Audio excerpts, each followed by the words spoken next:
Sup Shredders, my name is Logan, aka Spiderhands, and welcome to an SP Reacts, where today we have ourselves a track from an act named Helgar titled Secondhand Lives. And if we switch over to here, we have ourselves a track on the screen. Now apparently, we've got a few people involved in this. The vocals, guitar, synths, and electric piano were done by Helgar, bass and guitarist and Bardi Johansson, drums Kristen Agnarsson, produced by Baroy Johansson and Helgar, mixed by Bardi Johansson. And then finally, it was mastered by Frank Arkwright at Abbey Road Studios. So we've got an all-star cast, and we're going to listen through this track from start till finish, and we're going to hear what we think. And we'll just get that art up on the screen, and let's do it. Let's go.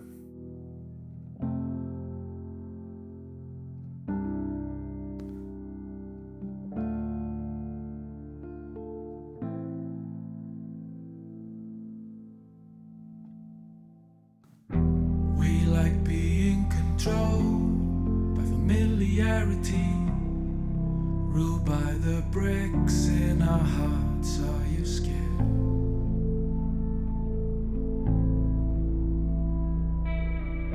Interesting question. Pardoned and sold to impossibility. A life such as second hand. Do you care?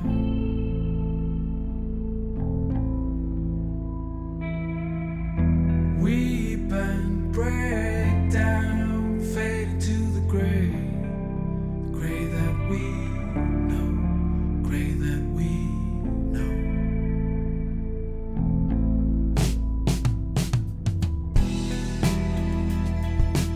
Nice balance of the textures and timbres there.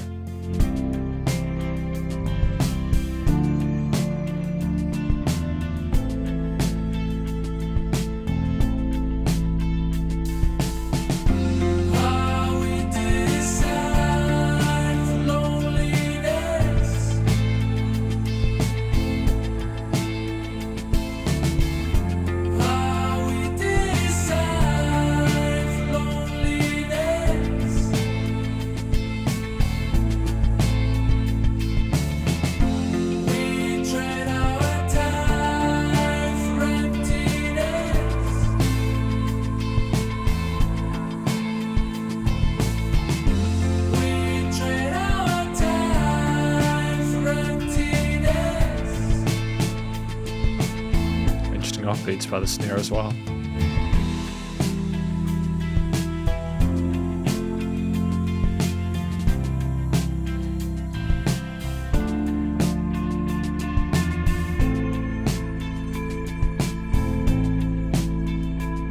Wistful guitar tones there. We speak with no voice to an incivility.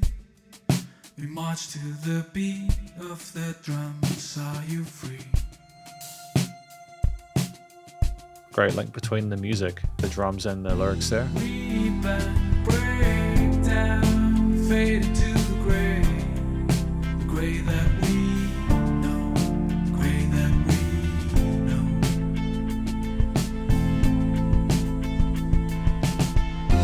Are we designed for loneliness?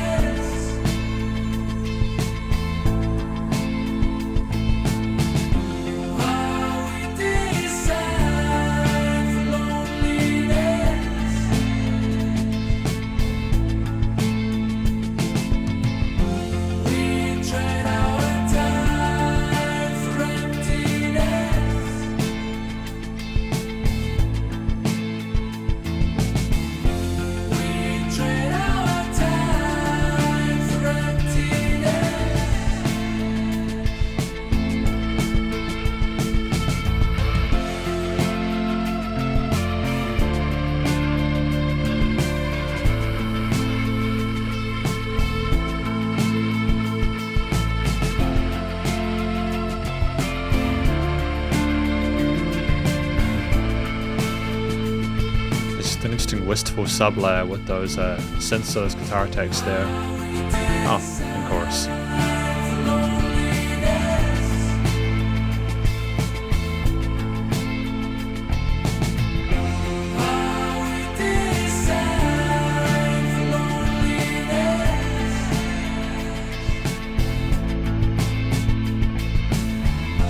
We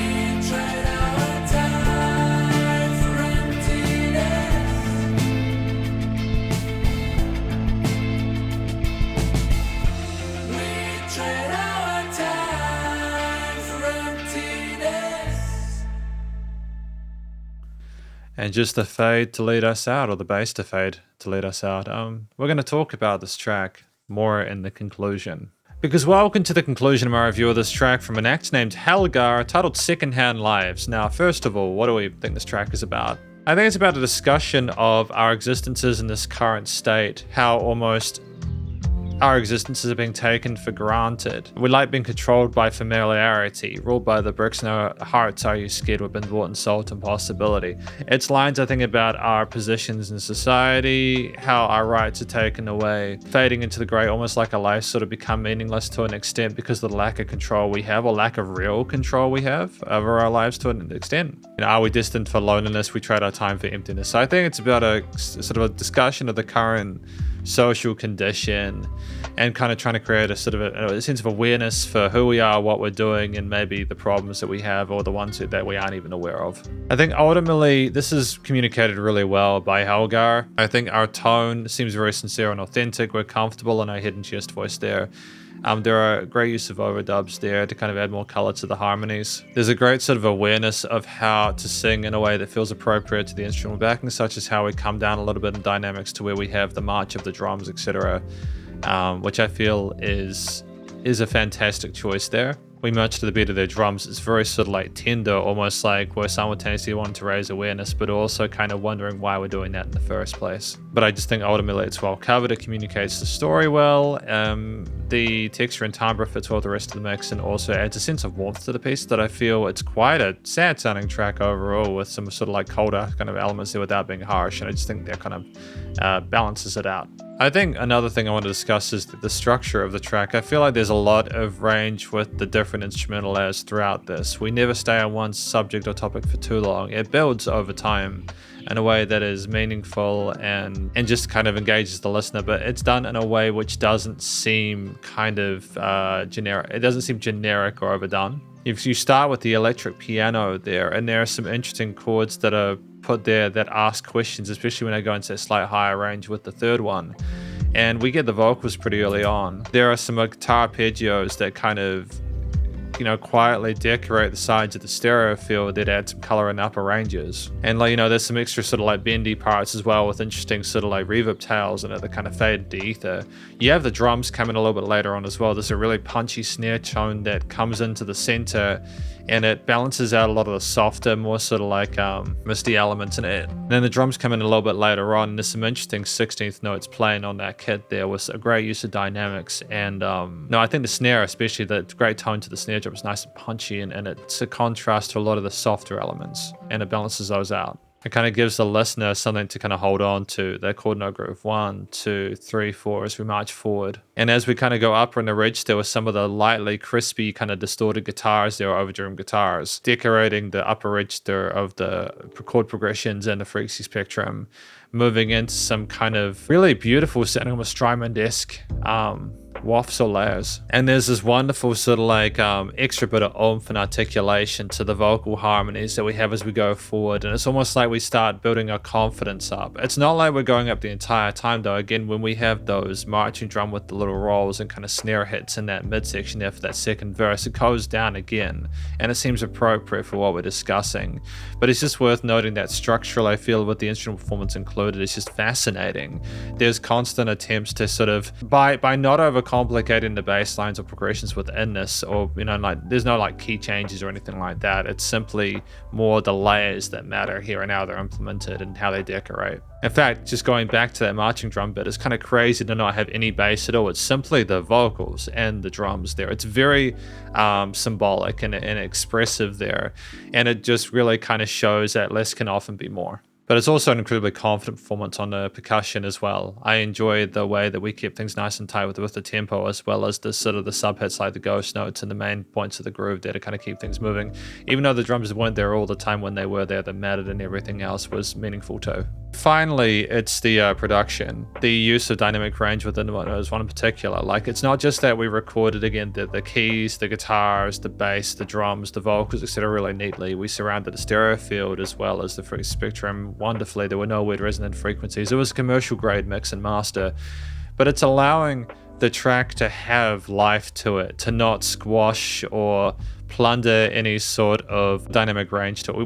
We really need to allow there to be quiet bits and louder bits in the song. Otherwise, it's just too much of the same there. And I think it's not just that we're composing in a way which emphasizes that, but when you couple that with awareness of how to kind of bring things down or up depending on the situation and mood, I think it's very, very effective. And I think there are some quieter conversations within this piece that you need to come down for. And as the voices call out trying to be heard, it makes more sense that they'd be louder. So ultimately, I just feel things are very well considered and they're cognizant of the direction they're heading and how to achieve that. I've got no complaints about this track. I think the Secondhand Lives is just a really solid piece. And I wish Helgar all the best of luck in future. I think they've got their full LP album expected in October, November 2025, so later this year. So all the best of luck for that release. But thank you for watching my review of this track from Helgar titled Secondhand Lives, and hopefully you enjoyed it.